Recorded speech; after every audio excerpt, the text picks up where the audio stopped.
I wish I could go back and do it all over again. I'm eligible. Eligible for what? To play? Every one of you is gonna have to earn a spot on this team. Just to be clear, there's no hidden camera somewhere? What made you want to tell Mike Flynn's story?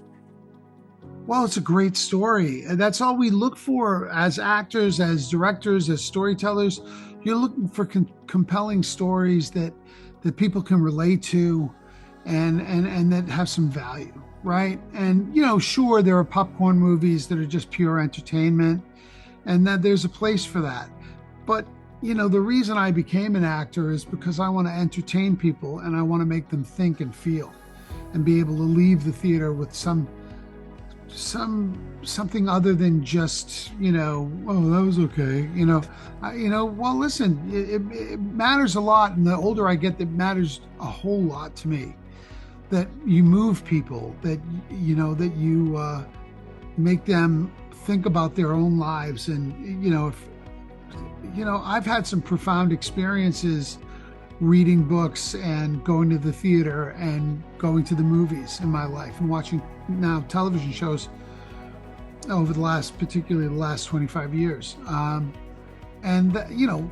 Mike's story, to have a guy at 59 years old look at his life and decide, hey, I can't change the past, but I can change the meaning of the past and turn it into a valuable future, is beautiful and worthy and wonderful.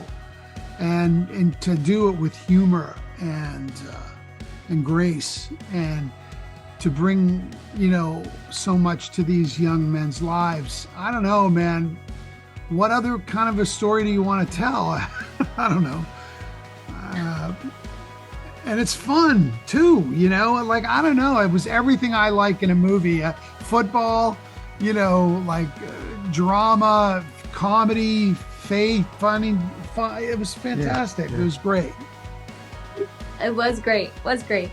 Now, Mike, I mean, you know your story better than anyone else, of course, but did the movie capture something about your journey that surprised even you? You know, I think that the movie did an outstanding job in taking your whole life and telescoping that down into 90 minutes and causing you to step back and look and saying, okay, are these the priorities in my life?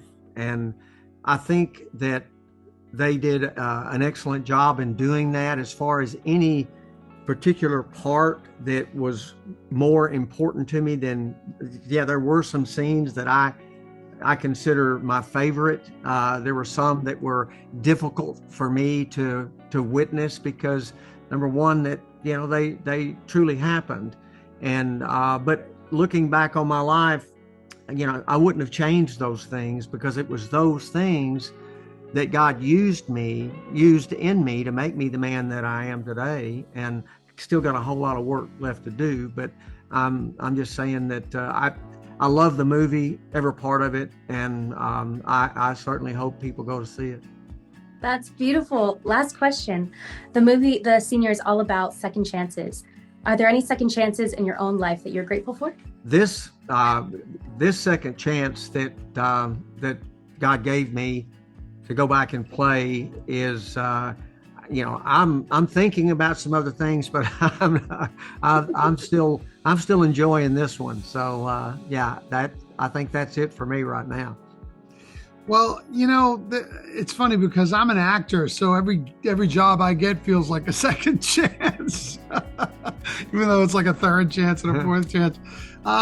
You know, yeah, sure, there's a bunch of little things, you know, and things that I don't think any of us can look back at our lives and not face palm at, you know, certain things that happened when you were younger that you wish you had another shot at, or that you wanted to make good on. And, you know, I've been able to do that in a number of different circumstances, particularly like with old relationships and being able to mend fences and, you know, reach out to people and, you know, tell them that I love them and that, I'm sorry for whatever I did, that kind of thing, what I said, that kind of thing. And listen, this movie isn't to say that at 59 you got to go get on a gridiron, by any means. But, if it gets someone, anybody, to take that first step towards, fixing something or achieving a goal they really had that fire in their belly to do, but never let it happen, lets other people tell them that they couldn't. Because look, at 59 years old, people are, they're telling you more and more that what you can't do.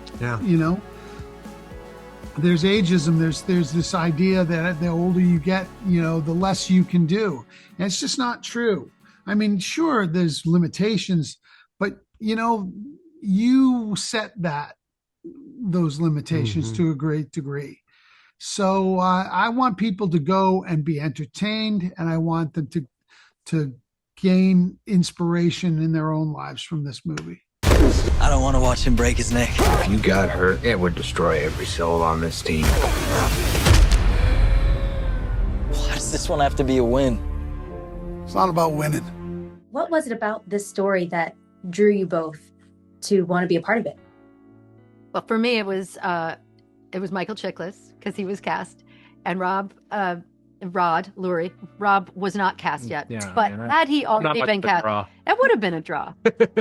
And then just the story is an amazing story. So, and then the fact that it's true, and the producing team that had quite the record with these true story sports films. I was like, it's like my favorite kind of movie. Yeah. As a fan, so I was very happy to be out. Same exact answer. Although, like you said, I was late in the casting, and so I had, all these legends basically were already cast, and so it's not really a hard decision on my part. What was it like? I mean, you were talking about the inspiring true story. What was it like working on a set and working on a film where it's based on a true situation? How does that differ from scripted?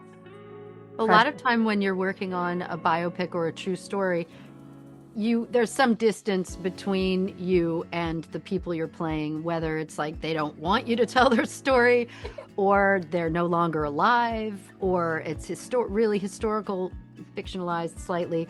And in this case, they were right behind the monitor. Yeah. And I was like, oh gosh. They were there every day. So it was wonderful. Yeah. That could have not been wonderful, but it really was, because they're really lovely people, but really lovely. So, and we're telling their story, and their kids are like out in the world. Yeah. And they're being exposed in a way, so I felt really like great having them there as collaborators, really. Yeah.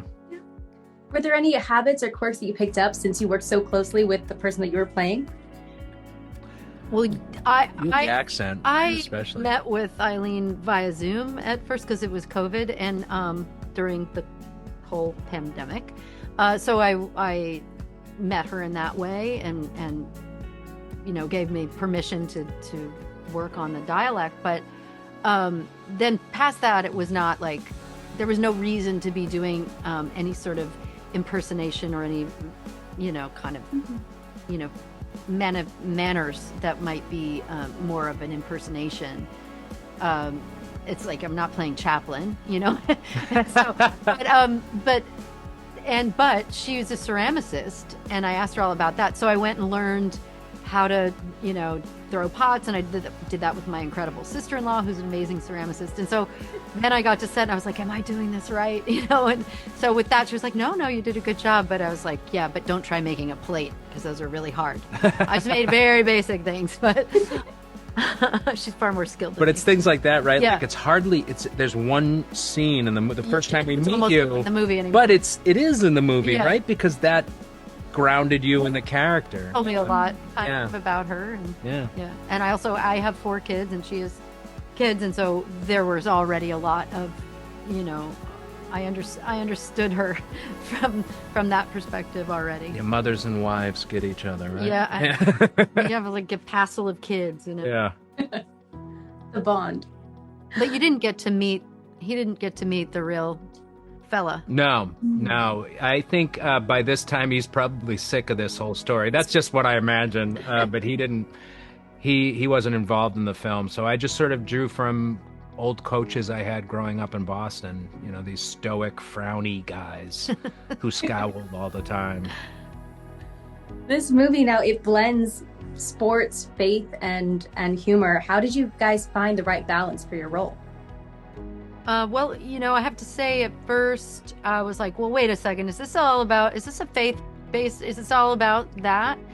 And because I wanted to make sure that even if faith is at the center of it, that we're not doing a message movie, so to speak. Yeah. Or like not being as strong as we need to be in certain moments, and in terms of like conflict and not being a cliche, like the super supportive, like saintly. Yeah, like especially for me, you know, because of like the long suffering wife or whatever. I'm not saying that's true in faith-based families. I'm saying that's a trope of faith-based movies sometimes, right? Different. Yeah. And so these real people who have faith is at the center of their lives model that. Like, she's basically holding up a mirror to him and saying, hey, look at yourself, honey. Like, let's be real. And they've got a terrific marriage and relationship. And so I took it from there. Once I met her, I was like, oh, you know, I had absolute faith, no pun intended, that it would work out, you know, that it would well be, done. that it would, landed that one. But that I really wanted to make sure that, you know, what's the tone? And Rod Lurie is a really wonderful director, and I had absolute confidence in the team, and Michael Chiklis, who's so amazing, and will inspire faith in anyone, any 59-year-old to, you know, really believe. Yeah, even pretend to be doing that is insane. Incredible. Yeah. Yes, I was gonna ask. I mean, what was it like working with Michael and Mike? I mean, Mike, I can't even imagine. Well, Chiklis, I don't really care for. Yeah, he's a little much. He's a much. The Boston guys. But Mike Flint, man, what a great presence, and especially great to have on set. You know, it's just special to have the guy you're talking about be there. And to know it's real. Yeah, that he's real. Yeah, it gives it an extra dimension, but also just, you know, he's got a lot of stories, and they're all interesting. And he would talk to me about the coach a little bit. Like, he went so far as to say, like, he was eccentric. He was eccentric. Like, he was very nice about it, but basically I took that to mean, oh, so this guy was a weirdo. Permission granted. Yeah, I can do whatever I want. You got it. Yeah, and Michael Chiklis though is great. He is a team captain himself. He's like, he gets everybody on his back and he carries us across the finish line. He is that guy, and boundless energy. The perfect person to play this role, and lovely, amazing, talented. You know, the best. So it was really fun. Oh, that sounds, it's like, I'm envious that I wasn't on set because I wanted to see this. Even watching the movie, I'm like, I want to get in there. I want to get in there. I can't stand. Yeah, it does that. The senior too? No. Post-grad? I don't know. Making a movie. I love it. Now, the senior is all about second chances. Are there any second chances that you guys have had in your own lives that you're grateful for? Well, I'll tell you, I had a third chance. I got married to my current husband, was my third husband. So that is not my second chance to complete one thing, but that was the best thing that ever happened to me. So I feel like everything's a second chance. Yeah. You know, like I get up in the morning and I'm like, I got another chance to get this right. Yeah, every single day, every day. Yeah. Well, I mean, I think, you know, I look at life that way. Yeah, really, it's moment to moment. Yeah, right? like actually often sign emails, looking forward. Yep. Like, because of that, like you just gotta, Yep. Oh, that might answer my next question, but what do you hope audiences feel after they walk out of the theater from seeing the movie?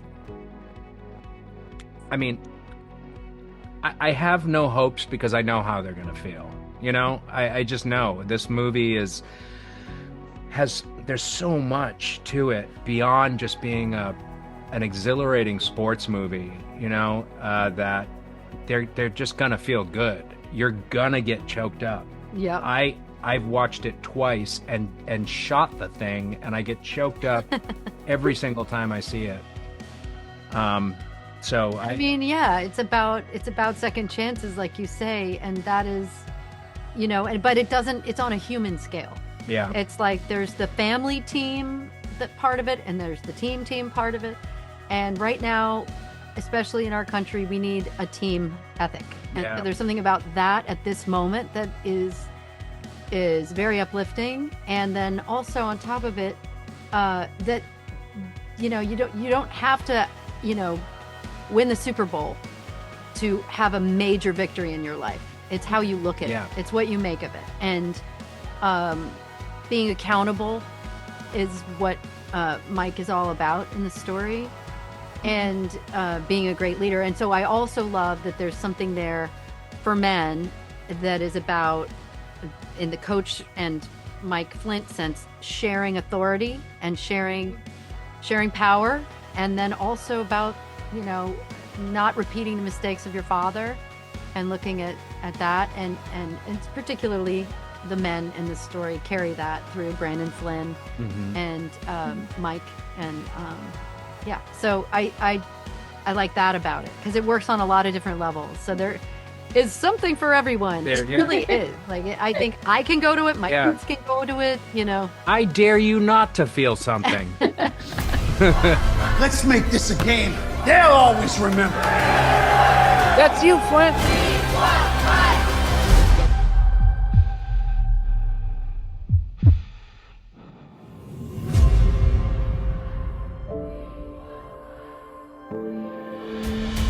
Thanks so much for watching. Be sure to like, comment, and subscribe down below. And if you want more content like this, head over to movieguide.org. Movieguide is a nonprofit organization, and we are supported every day by viewers like you.